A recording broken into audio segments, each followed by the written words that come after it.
Hello and welcome back to Tammy's Antique Vintage Dolls and More. And today I got this new little doll in, and I was mentioning on my first video when I was doing the box opening that she reminded me a lot of this one here, which is Tynie Baby by the Horseman Company. Now this one's a little bit on the bigger side, of course, just to give you a distance on them. You can just see structurally this one is slightly bigger. She's a little bit on the tinier side. Even her head mold is tinier than this one here. But I want you to go a little bit further with the two dolls and just look at them. Maybe I get his head to turn. There we go. Just so that you can see the two side by side and their facial features, just how close they resemble one another. Now, I'm not saying they are the same mold, by no means. I do see slight differences, but at the same time, I see a lot of other similarities between them. The frown on the head and here, across the nose, the eyes, even in the mouth area up in here, as well as hers right up in here. So there are a lot of similarities. They could have been the same mold. But, you know, with her as well, she has a lot more molded hair than what he seems to, I would say. Well, maybe not. The molding, oh, it's so close to one another, the molded hair. Wow, there's some differences though, but there's just in the facial features just so many similarities. I just thought I'd show the differences and the likenesses between the two. But anyways, besides that, this is also an update on some of my dolls that I've been working on. Here's the Horseman Baby. I just brought her out right now, and not right now, I just brought her out about maybe a week ago, and I kind of caved in and decided I need to start working on her. So here she is. She's been repainted. I stripped her right down. It was quite the mess I got myself into with stripping her. I took every inch of paint off of her, from one end to the other on this head. I had paint all over me, everything. I was like, what am I doing? But I did it, got it done. Wow. Done and over with. I don't want to do that again. But anyways, I do like the color I made her this time, excuse me. A lot better color. I'm pleased with her. And it's this that's getting me right here. But I can do this. I'll get to this, the eyes. But anyways, let's move over to the next one. Here's the Shirley Temple. Wow, I got lots to say on her. The gesso, love it. I will be using this for a long time, the gesso. I couldn't believe it when I was painting her. I did put gesso on him too before I painted him. It was suggested to me by Dodie's Dolls to do that, and I did that. But on her, of course, she went right to the gesso. But the painting of the doll and how the paint is received by the gesso is what is remarkable. It just seems like when I was painting it on, there's like a rough texture to it at first, and you can feel it. You can actually hear it in your brush as you're brushing it on too. I couldn't believe like you could hear the paint going on.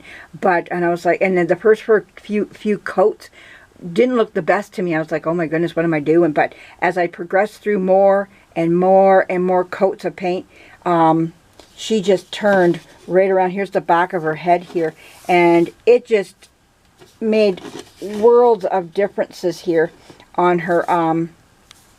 I am just amazed with her paint, how the paint went on the gesso. It's just beautiful.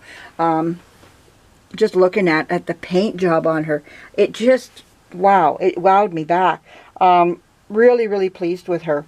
So I just thought I'd give you updates on her. Now I've got a couple more that I'm working on at the same time. I'm going to try to get 4 dolls done. That's my goal for up to August. That's what I'm trying to do. And then I'm going to go into the vinyls, and that's going to be another interesting field to go into. And once I do a couple vinyls, I'm going to be jumping back into this size doll next. And that's where I'm going to restore these two and then get into my Dion quintuplets and restore them. And that's going to be another great big job. But we're looking at next year for that, obviously. And because with my time, the amount of time I have, and balancing between family, work, dolls, there's a limited amount for dolls in there. So, and I'm using as much as I can. And I think we all can understand that in our daily lives and everything that goes with it. So, but anyways, this has been very rewarding. Ups, downs, sure, of course there is, but the learning and whatnot has been great. I'll show you the other two. I haven't made a whole lot of progress with them. They're in this part right here right now. And, you know, this is the next step here with these two. Like, this little gal here, I'm working on her right now. I know there's Milliput on her because I started her with Milliput, and I'm going to finish her with it. Same with him. He was started with Milliput. This doll here was started with Milliput. Will end with Milliput. But when I start back on this one back here, this is where I'll be using the composition from here on in. This doll here will get straight composition, glued together, composition, no Milliput at all. So I'm just going to finish off what I've been doing. I started it that way, it's going to finish that way. But when I start with anything new, I'll be jumping right to the sawdust and glue, the mucilage glue, and doing composition to fill in areas that need to be filled in. So, but those are my updates at this time. And just thought I'd show you the comparison between these two here and just their facial features. It may have been a whole different mold for all I know. It could have been. They could have changed the hair just because maybe they had to. Maybe that was the agreement or whatever on this doll. It's just something how much the facial features look so much alike. Could have been just the same artist that made this doll and then made a new mold. And some artists, I've noticed, they just have one look when it comes to their dolls. They keep recapturing the same look they did on other dolls. So because that's how they perceive an infant in their eyes, so when they make an infant doll. So it comes out through the next doll. That could be it too. Maybe the same artist who molded Tynie Baby made this knockoff type doll.